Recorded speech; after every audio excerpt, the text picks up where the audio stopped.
ओम शांति। नवरात्रि 2024 की सभी भाई बहनों को हार्दिक शुभकामनाएं। नवरात्रि का समय आते ही साधना याद आने लगती है। नवरात्रि के समय भक्त पूजा आराधना करते हैं, व्रत उपवास करते हैं, पवित्रता को धारण कर योग साधना में अपना समय व्यतीत करते हैं।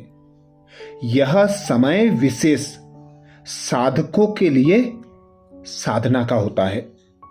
इस समय जो प्राप्ति करना चाहे वह प्राप्ति सहज और स्वतः होती है, क्योंकि हर ओर भक्ति का वातावरण होता है, हर ओर शुद्ध पवित्र वातावरण होता है।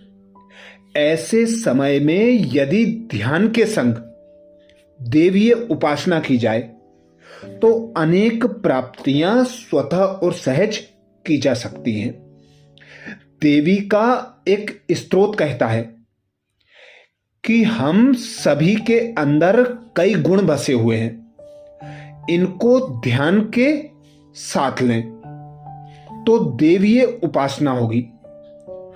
ओशो ने भी अनगिनत छोटी छोटी ध्यान विधियां बनाई हैं जो आंतरिक विकास के काम आ सकती हैं।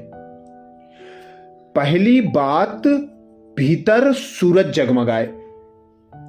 सूरज को उगना, सूरज को उगता देखते रहें और ऐसा भाव करें कि साथ ही साथ कोई चीज भीतर भी उग रही है। जब सूरज क्षितिज पर आ जाए तब भाव करें कि वह प्रकाश बिंदु नाभि के पास ही है। वहां सूरज क्षितिज पर ऊपर आ रहा है और यहां नाभि के भीतर वह ऊपर आ रहा है, धीरे धीरे ऊपर आ रहा है। बस 10 मिनट काफी हैं। फिर अपनी आंखें बंद कर लें। जब पहले आप सूरज को खुली आंखों से देखते हैं तो उसका निगेटिव बनता है, इसलिए जब आप अपनी आंखें बंद कर लेते हैं तो आप सूरज को भीतर जगमगाते हुए देख सकते हैं। दूसरी बात, मौजूद हो जाएं। इस साधारण सी विधि को दिन में कम से कम 5-6 बार अवश्य करें। इसे एक बार करने में केवल आधा मिनट लगता है तो पूरे दिन में 3 मिनट ही लगेंगे। इसे अचानक ही करना है, यही इसका राज है। कोई काम कर रहे हैं, अचानक जैसे ही याद आ जाए रुक जाए, पूरी तरह रुक जाएं, कोई गति ना हो। आधे मिनट के लिए बस मौजूद हो जाएं। जहां भी हों, जैसे भी हों, बिल्कुल ठहर जाएं और जो भी हो रहा है उसके प्रति सजग हो जाएं। उसके बाद फिर चलना शुरू कर दें। इससे बहुत सजगता बढ़ेगी, लेकिन इसे अचानक ही करना है। यदि हम अचानक बस मौजूद हो जाएं तो पूरी ऊर्जा बदल जाती है। तीसरी विधि, मन को बेहतर करें। जब भी आपको लगे कि काम करना अच्छा नहीं लग रहा है तो 5 मिनट के लिए गहरी सांस बाहर फेंकें। भाव करें कि श्वास के साथ अनमनापन भी बाहर फेंक रहे हैं और आप हैरान हो जाएंगे कि 5 मिनट में अनायास ही आप फिर से सहज हो जाएंगे और खराब मूड चला गया, काले बादल छंट गए, ऐसा अनुभव करेंगे। चौथी विधि, अहंकार को गायब करें। किसी वृक्ष के नीचे बैठ जाएं। अतीत और भविष्य के बारे में ना सोचें, सिर्फ अभी और यहीं मौजूद हो जाएं। बगीचे में बैठे हुए बस भाव करें कि आप गायब हो रहे हैं। बस देखें कि आप दुनिया से विदा हो जाते हैं। जब आप यहां मौजूद नहीं रहते, जब आप एकदम मिट जाते हैं, तो दुनिया कैसी लगती है? बस 1 मिनट के लिए ना होने का प्रयोग करके देखें। अपने ही घर में ऐसे हो जाएं जैसे कि नहीं है। यह बहुत ही सुंदर ध्यान है। 24 घंटे में आप इसे कई बार कर सकते हैं। सिर्फ आधा मिनट भी काफी है। आधे मिनट के लिए एकदम खो जाएं। आप नहीं हैं और दुनिया चल रही है। जैसे हम इस तथ्य के प्रति और सजग होते हैं कि हमारे बिना भी दुनिया बड़े मजे से चलती है, तो हम स्वीकार भाव में आते हैं। हम चीजों को सहज होने देते हैं, एक द्वार बन जाते हैं। 5वीं विधि है शिथिल हो जाएं। जब भी आपको समय मिले, कुछ देर के लिए श्वास प्रक्रिया को शिथिल कर दें। और कुछ नहीं करना है। पूरे शरीर को शिथिल करने की कोई जरूरत नहीं है। बस श्वास प्रक्रिया को शिथिल कर दें, जैसे वह सहज चलती है वैसे चलने दें। फिर आंखें बंद कर लें और सांस को देखते रहें। भीतर गई, बाहर आई, भीतर गई। एकाग्रता ना करें। ध्यान सिर्फ जागरूकता है। इसे देखने में कुछ भी वर्जित नहीं है। कार आवाज कर रही है, बिल्कुल ठीक है, स्वीकार कर लें।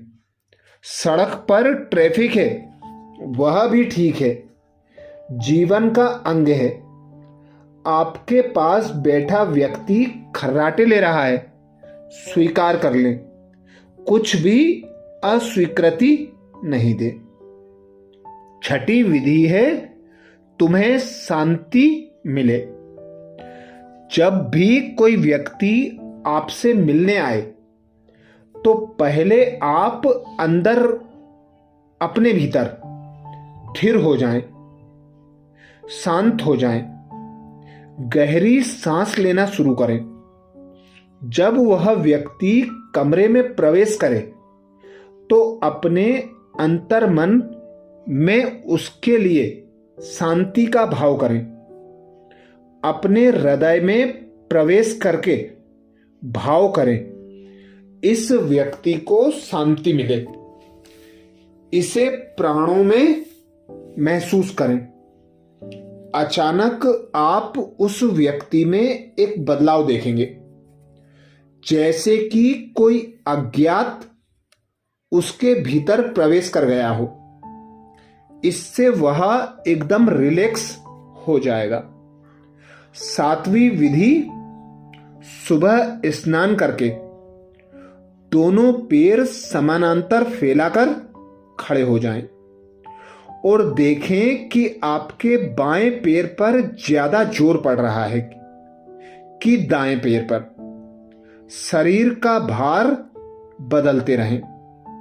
फिर इस बात का प्रयोग करें कि दोनों पर भार न रहे।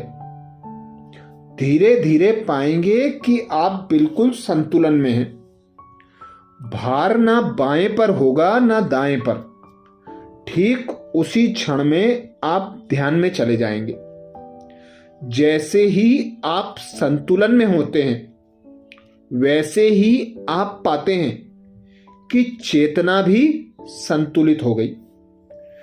8वीं युक्ति, सिर्फ हां कहें। ना कहने में आपकी ऊर्जा नकारात्मक बनती है।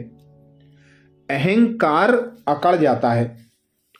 तो एक दिन सिर्फ हां का अनुकरण करें, हां के मार्ग पर चलें।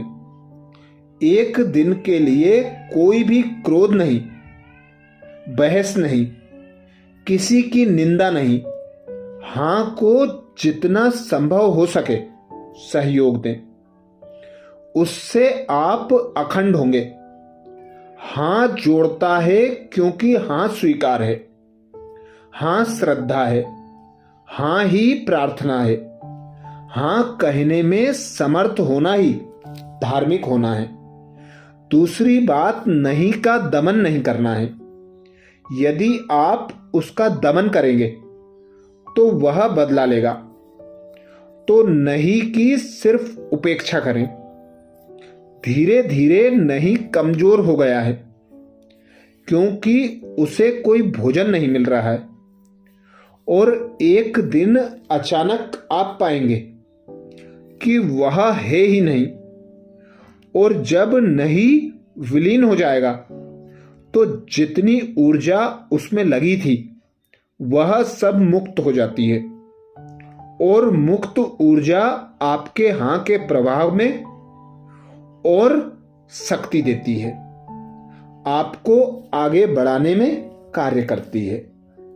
यही विधि इन 9 दिनों में हम यदि निरंतर अपनाएंगे, इसका अनुकरण करेंगे, तो हर कार्य में सफलता प्राप्त होगी। नवी विधि है अनुग्रह से भर जाएं। हमें जिंदगी में इतना कुछ मिला हुआ है, लेकिन हम कभी उसका ध्यान नहीं करते। कहीं जरा सी परेशानी हो तो शिकायत करने लगते हैं। इस फितरत को बदलना है, क्योंकि यह आपको जिंदगी का आनंद नहीं लेने देती। आप नोवा प्रयोग करेंगे 9वें दिन। आप दिन भर अनुग्रह से भरे रहें। अनुग्रह की बेल पनपती है हृदय में। इसकी थोड़ी पूर्व तैयारी करनी होगी। सुबह स्नान करके एक कोने में शांत बैठ जाएं और श्वास को हृदय में गहराई में ले जाएं। जैसे जैसे श्वास गहरी होगी, आपका हृदय फूल की मानिंद को याद करके धन्यवाद दे। आपका हृदय फूल खिलने लगे। यह अपूर्व अनुभूति है। फिर एक एक चीज को याद करके धन्यवाद दें। हृदय अनुग्रह से भर उठेगा। पूरे दिन उन सब बातों के लिए अनुग्रहित अनुभव करें जो आपके आसपास है। आप दिन भर फूल से महकते रहेंगे। अनुग्रह की रोशनी पूरे व्यक्तित्व में झलकती रहेगी। अच्छा, ऐसे ही और विशेष प्रयोगों को जानने के लिए चैनल को सब्सक्राइब करें, वीडियो को शेयर जरूर करें। अच्छा, जय माता की।